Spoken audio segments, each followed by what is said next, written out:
हमारे सारे पाठकों को प्यार भरा नमस्कार। अनोखी वसीयत। रामलाल जी अपने कमरे में अपनी पत्नी जानकी जी के साथ बैठे हुए रोजाना की तरह अपने कारोबार का हालचाल सुना ही रहे थे कि इतने में बड़ा बेटा आया और बोला, पिताजी जरा तिजोरी की चाबी तो दीजिए। अरे अरे, क्या हो गया? कुछ नहीं, बस 15,000 चाहिए थे पिताजी। आपको तो पता है मेरी कार की रिपेयर करवानी है। अच्छा ठीक है जानकी, जरा चाबी तो देना। जानकी जी अपनी कमर में से चाबी का गुच्छा निकाल कर दे देती है। बड़ा बेटा अभी जाता है कि इतने में छोटा बेटा आ जाता है। बाबूजी, बच्चों की फीस भरनी है, 20,000 चाहिए, जरा दीजिए तो। मेरी तनख्वाह नहीं आई अभी तक, जब आएगी तो आपको वापस ज़रूर कर दूंगा। पिताजी सब जानते थे, सब समझते थे कि दोनों बेटे क्या कर रहे हैं, लेकिन फिर यही सोचकर चुप कर जाते थे कि क्या फ़र्क पड़ता है तो अपने ही बच्चे। वैसे तो रामलाल जी कभी मना नहीं करते थे तिजोरी की चाबी देने से, लेकिन कभी कारण पूछ भी बैठते थे तो बच्चे कहते, क्या पिताजी आपको हम पर विश्वास नहीं है क्या? इस पर रामलाल जी ठहाका लगाकर हंस देते। जानकी जी हमेशा उन्हें टोकती कि बच्चों पर सब कुछ मत लुटाओ, परंतु रामलाल जी नहीं मानते। अरे जानकी, तुम तो जानती हो मेरी बच्चे मेरी जान हैं। लेकिन जी आपने बुढ़ापे के लिए भी तो। अरे भाग्यवान, बुढ़ापे की चिंता तू मत कर। अपने दोनों बेटे बड़े होनहार हैं, बहुत प्यार करते हैं हमसे। जो संस्कार हमने अपने बच्चों को दिए हैं, उनके रहते हमें कभी कोई दिक्कत आ ही नहीं सकती। जानकी जी चुप कर जाती, लेकिन मन में कहीं ना कहीं विचार तो चलते ही रहते हैं। सोचती, आप भी कितने भोले हैं। आज के ज़माने में अपने लिए कुछ ना कुछ अवश्य बचा कर रखना चाहिए। बेटे तो अपने हैं, लेकिन बहुएं वो तो पराए घर से आई है। और वैसे आपसे ज़्यादा मैं अपनी बहुओं को अच्छे से जानती हूँ। यह सब विचार करते हुए जानकी जी एकटक अपने पति को निहारे जा रही थी। इतने में रामलाल जी ने चुटकी बजाते हुए उनकी विचारशीलता के क्रम को भंग कर दिया। जानकी जी अपने विचारों की दुनिया से बाहर आई। रामलाल जी बोले, अरे भाग्यवान, कहाँ गुम हो गई? मेरी चाय का समय हो गया है, आज मिलेगी या खुद ही बना लूं? रामलाल जी ने चुटकी लेते हुए कहा, अरे आप क्यों चाय बनाएंगे? मैं राजू को आवाज़ देती हूँ, वो बना देगा। दरअसल जानकी जी ने रसोई घर और घर के दूसरे कामों को करने के लिए 16-17 साल का नौकर राजू रखा हुआ था, ताकि बहुओं पर काम का बोझ ना पड़े। और फिर इस उम्र में वे खुद भी तो ज़्यादा काम नहीं कर सकती थी। जानकी जी बोली, अरे वैसे भी चाय बनानी आती भी है आपको, जो खुद बनाएंगे? श्रीमती जी मुझे चैलेंज मत कीजिए, बहुत बढ़िया चाय बनाता हूँ मैं। चलो आज तुम्हें चाय बनाकर पिलाता हूँ। कहते हुए रामलाल जी रसोई में जाकर चाय बनाने लगे तो इतने में राजू आ गया। अरे बाबूजी, मैं किस लिए हूँ? मैं चाय बनाता हूँ। अरे नहीं, आज की चाय मैं बनाऊंगा और तुम्हें भी पिलाऊंगा। कहते हुए रामलाल जी चूल्हा जलाने लगे, साथ में अपनी पत्नी के लिए गाना भी गाने लगे। बाहर दोनों बहुएं अपनी हंसी बहुत मुश्किल से रोककर खड़ी थी। शाम को जानकी जी और रामलाल जी रोज की तरह सैर सपाटा करने के लिए बाहर निकले। जानकी जी अपने आप को बहुत भाग्यशाली महसूस कर रही थी कि उन्हें रामलाल जी जैसा सुलझा हुआ इंसान मिला। पर कहते हैं ना, कभी कभी अपने भाग्य को अपनी ही नज़र लग जाती है। अभी थोड़ी ही दूर निकले थे कि देखा सामने से एक तेज गति की कार बेकाबू होकर उनकी तरफ ही आ रही थी। कुछ समझ पाते इससे पहले ही कार ने उन दोनों को टक्कर मारकर बुरी तरह से घायल कर दिया। जब होश आया तो जानकी जी ने स्वयं को हॉस्पिटल के बेड पर पाया। देखा तो एक नर्स उन्हें ट्रिप कर लगा रही थी। उन्होंने उठते ही रामलाल जी के बारे में पूछा तो नर्स ने बताया कि रामलाल जी आईसीयू में हैं। दरअसल उन्हें बहुत ज़्यादा चोटें आई थी, जिस कारण उनकी हालत गंभीर बनी हुई थी। सुनते ही जानकी जी ट्रिप उतार कर एक तरफ फेंकती है। चोटें लगने के बावजूद उठकर खड़ी हो गई और चल पड़ी। आज दर्द में भी इतनी हिम्मत कहाँ थी जो उन्हें रोक पाता। नर्स और हॉस्पिटल के अन्य कर्मचारी उन्हें पीछे से आवाज़ लगा रहे थे और जानकी जी को जैसे कानों से सुनाई देना ही बंद हो गया था। सिर्फ और सिर्फ रामलाल जी की प्यार भरी बातें ही उनके कानों में गूंज रही थी। रामलाल जी को इतनी बुरी अवस्था में देखकर जानकी जी उन्हें देखती रह गई। कुछ देर पहले जो रामलाल जी उनके साथ हंसते बतियाते सैर पर निकले थे, वो हॉस्पिटल के बेड पर जख्मी हालत में बेसुध पड़े थे। जानकी जी खुद को संभाल ना सकी। उठिए ना, देखिए आपके सहारे तो मैं जिंदगी जी रही थी। आप ही तो मेरे दिल की भावनाओं को समझते हैं। अब आप ही इस तरह मुझसे रूठ जाएंगे तो मेरा क्या होगा। कहते कहते जानकी जी जोर जोर से रोने लगी। इन्हें आईसीयू में से बाहर से जाया गया। आखिर उन्हें भी काफ़ी कमजोरी आ गई थी। जानकी जी को हॉस्पिटल के बेड पर लिटा दिया गया और उन्हें आराम करने को कहा गया। रामलाल जी की चिंता ही जानकी जी को खाए जा रही थी। आंखें बंद किए जानकी जी अपने पति के साथ बिताए मीठे पलों को याद कर रही थी कि इतने में आवाज़ आई। बड़ी माँ आंखें खोलकर देखा तो सामने उनका नौकर राजू खड़ा था। जानकी जी की ऐसी हालत देखकर उसकी आंखों में आंसू आ गए थे। बोला, खाना खा लीजिए बड़ी माँ। जानकी जी इधर उधर देखने लगे। आसपास और कोई नहीं था। राजू बोला, सब लोग घर चल गए थे तो मुझे लगा कि आप हॉस्पिटल में अकेली हैं तो आपका हालचाल जानने आ गया। आते आते थोड़ा खाना भी ले आया। उठिए बड़ी माँ, खाना खा लीजिए।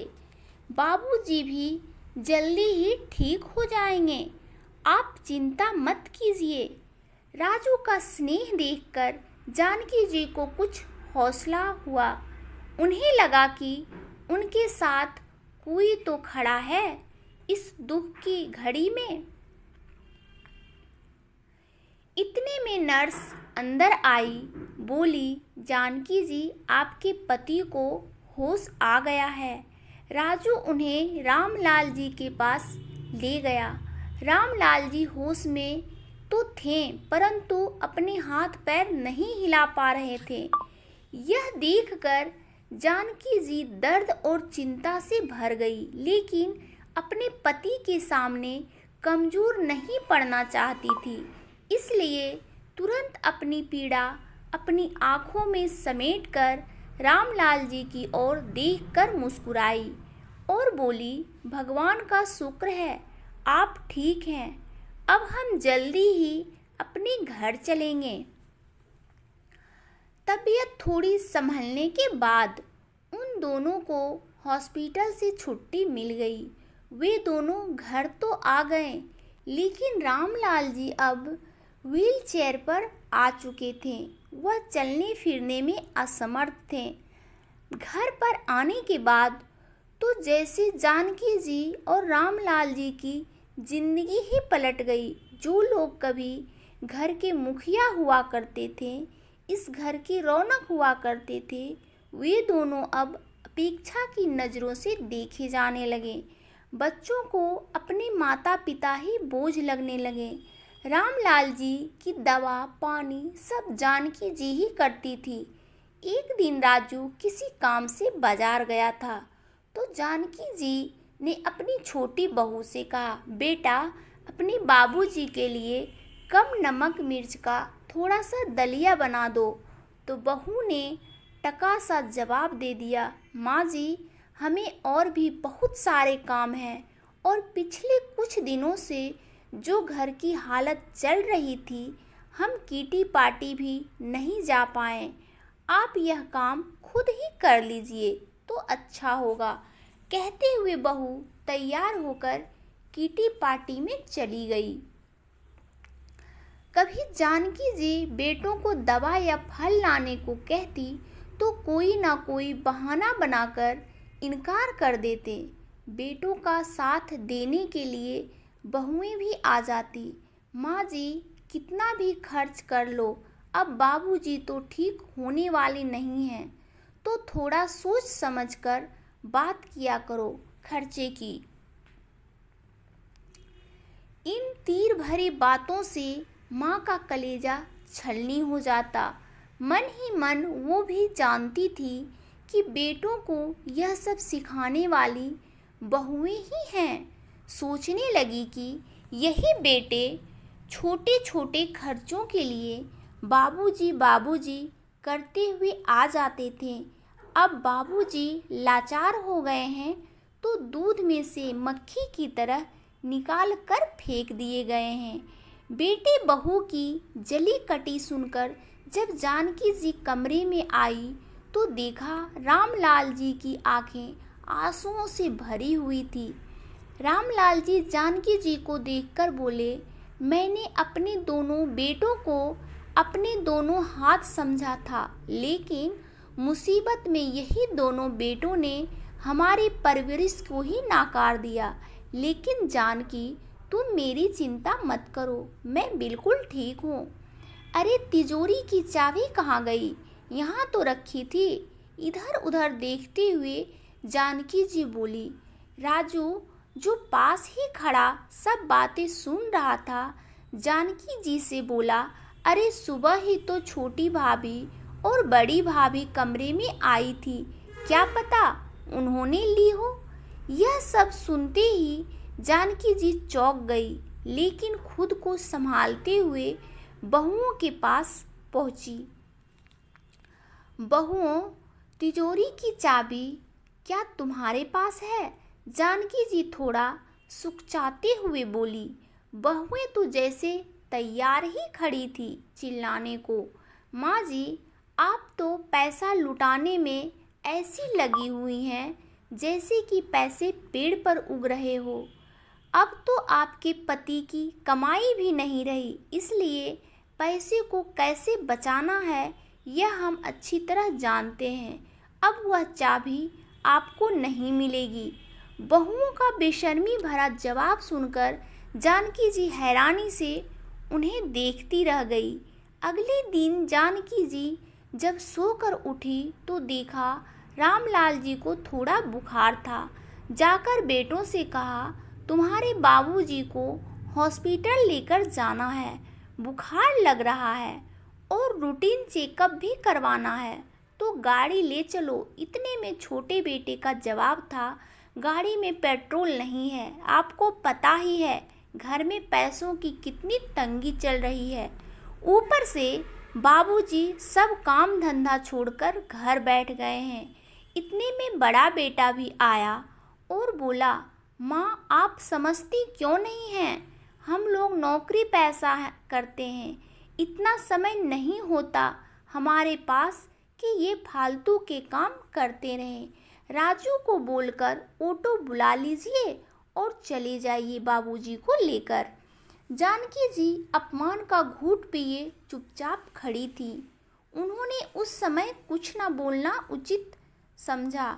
इतने में राजू ने आवाज़ लगाई, आइए बड़ी माँ, मैं ऑटो बुलाकर ले आया हूँ। जाते हुए जानकी जी ने राजू से कहा, पर बेटा मेरे पास तो पैसे भी नहीं बचे दवा और फल लाने के लिए। मैंने पैसे उठा लिए हैं तनख्वाह में, ये कुछ बचे थे, पूरे हो जाएंगे। कहते हुए राजू बाबूजी की व्हीलचेयर को सरकाते हुए ले गया। कहने के तो राजू नौकर था, लेकिन जानकी जी और रामलाल जी की सेवा उनके बच्चों से भी बढ़कर कर रहा था। ऑटो में जानकी जी राजू से कहने लगी, मुसीबत में जब अपनों ने ही पल्ला झाड़ लिया, तब तूने अपनों से भी ज़्यादा ख्याल रखा है। तब राजू बोला, बड़ी माँ, मेरे बचपन से ही माँ बाप नहीं थे। मेरी दादी ने ही मुझे पाल पोस कर बड़ा किया, अब वह भी चल बसी। मुझे तो आप दोनों ने ही माता पिता की परछाई नज़र आती है। राजू की आंखें सजल हो उठी। हॉस्पिटल में डॉक्टर ने रामलाल जी के लिए कुछ खास डाइट और एक्सरसाइज बताई। राजू ने सब अच्छे से समझ लिया। वापस घर आते हुए रास्ते में ऑटो रुकवाकर राजू दवाइयाँ, फल और ज़रूरी सामान ले आया। राजू ने उनके खाने पीने का खास ध्यान रखा। कुछ ही दिनों में बाबूजी भी ठीक होने लगे। जब तबीयत थोड़ी अच्छी हुई, एक दिन बाबूजी ने अपने दोनों बेटों को हॉल में बुलाया।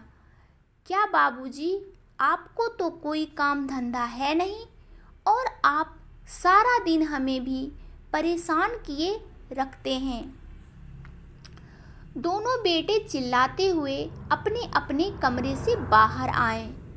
सामने देखा तो चौंक गए। सामने सोफे पर माँ बाबूजी के साथ दो अनजान शख्स बैठे थे और रामलाल जी के चेहरे पर गजब का आत्मविश्वास छलक रहा था। तुम लोगों को शायद नहीं पता, आज हमारी श्रीमती जी का जन्मदिन है। उसी अवसर पर यह सारा इंतजाम किया है। आज हमने, कहते हुए रामलाल जी ने जानकी जी के साथ केक काटा। जानकी जी को एक गिफ्ट पैक उठाकर देते हुए बोले, यह लीजिए श्रीमती जी, आपके लिए अपनी पसंद की महंगे वाली सिल्क की साड़ी लाया हूँ। दोनों बहुएं के मुंह खुले की खुले रह गए। क्या हुआ? हैरान हो गए कि इस लाचार निठल्ले बूढ़े के पास इतने पैसे कहाँ से आ गए। चलो आज आप लोगों को भी सरप्राइज किए देता हूँ। रामलाल जी ने अपने साथ खड़े दोनों व्यक्तियों का परिचय दिया। ये मेरे वकील दोस्त हैं दामोदर जी, जिन्हें मैंने वसीयत का बंटवारा करने के लिए बुलाया है, और ये हैं दीनदयाल जी, जिन्हें मैंने यह मकान 1,20,00,000 में बेच दिया है। इतना कहने की देर थी कि बेटों और बहुओं के सिर पर तो जैसे आसमान टूट पड़ा। लेकिन बाबूजी, आप बिना हमारी राजामंदी के ऐसा कैसे? मेरी बात अभी खत्म नहीं हुई। रामलाल जी आज बोलते ही जा रहे थे और किसी की हिम्मत नहीं थी आज उन्हें रोकने की। रामलाल जी ने वकील साहब को वसीयत पढ़कर सुनाने को कहा, जिसमें लिखा था, मैं अपनी दुकान से अपने बेटों और बहुओं को बेदखल करता हूँ। उस पर आज से राजू का हक होगा। वहीं अब मेरा कारोबार संभालेगा। इस मकान के बेचने से जो पैसा आएगा, उसका आधा हिस्सा मैं अपने पोते पोती के नाम पर जमा करवा दूंगा, जो कि उसके वयस्क होने के बाद उन्हें मिल जाएगा, और बाकी की आधी रकम से मैं एक छोटा सा मकान खरीद रहा हूँ, जिसमें मैं और मेरी पत्नी और राजू तीनों रहेंगे और मेरे पोता पोती के लिए मेरे घर के दरवाजे हमेशा खुले रहेंगे। अब रामलाल जी बोले, तुम लोगों के पास 10 दिन का समय है अपने रहने का इंतज़ाम कहीं और करने के लिए, क्योंकि 10 दिन के बाद अभी तक इसी भ्रम में थे कि मेरे 2 बेटे हैं जो बहुत होनहार हैं, परंतु क्या सचमुच मेरे दोनों बेटे मेरे अपने हैं? यहाँ सब अपने अपने स्वार्थ में जी रहे हैं। मिथ्या भ्रम में पड़कर खुश हो रहा था कि यहाँ सब मेरे अपने हैं। शुक्र है मालिक का जो हमें ऐसा दुख दिखाया जिसके कारण मुझे दुनिया की असलियत साफ साफ दिखाई देने लगी है। मुसीबत के समय मैं भी तुम्हें सिर्फ और सिर्फ पैसा ही दिखाई दे रहा था। अरे मैं कब से इस दुनिया से कूच कर गया होता अपने लाचार बेकार अपाहिज शरीर के साथ, कब तक जीता। यह सब मेरी पत्नी और राजू की सेवा का फल है जो आज मैं बिल्कुल तंदुरुस्त हूँ। असल में बेटे का फर्ज तो सिर्फ राजू ने ही निभाया है। पिताजी वह नौकर है और उसे नौकर की जगह पर ही रखिए। आपके बेटे हम हैं, बड़े बेटे ने कहा। बेटे की बात सुनकर रामलाल जी बोले, बंधी हुई तनख्वाह से अलावा दिया ही क्या है इसे मैंने, लेकिन इसने तो जीवन दान दिया है मुझे। मेरी और मेरी पत्नी के बुढ़ापे की लाठी बना है। अब तो दोनों बेटे बहुएं माँ जी के चरणों में गिर पड़ी और बोली, हमसे बहुत बड़ी गलती हो गई माँ जी, आप ही कुछ समझाइए बाबूजी को। हम लोग आपके ही तो बच्चे हैं और फिर रिश्तेदार क्या बोलेंगे, यह भी तो जरा सोचिए। बहुओं को माँ जी से कुछ उम्मीद थी, लेकिन जानकी जी उनकी उम्मीदों पर पानी फेरते हुए बोली, यह बात तब याद क्यों नहीं थी जब तुम लोगों के सामने लाचार होकर मैं तुम्हारे बाबूजी की जिंदगी की भीख मांग रही थी। और फिर रिश्तेदार जो कहेंगे सो कहेंगे, मुझे उनकी कोई चिंता नहीं है। तुम अपना सामान बांधने की तैयारी करो। माँ जी पिताजी हिम्मत देखकर आज दोनों बेटे और बहू भौचक्के हो गए। शायद उन्हें अपने कानों पर यकीन नहीं हुआ। वो लोग बहुत गिड़गिड़ाए, लेकिन अंत में वही हुआ जो वसीयत में रामलाल जी ने लिखा था। बेटों और बहुओं को अपने किए की सजा और सबक दोनों मिल चुके थे। तो दोस्तों, मेरी ये कहानी आपको कैसी लगी हमें कमेंट करके ज़रूर बताएं, और कहानी अच्छी लगी तो इस कहानी को लाइक करें, इस चैनल को सब्सक्राइब करें। धन्यवाद दोस्तों।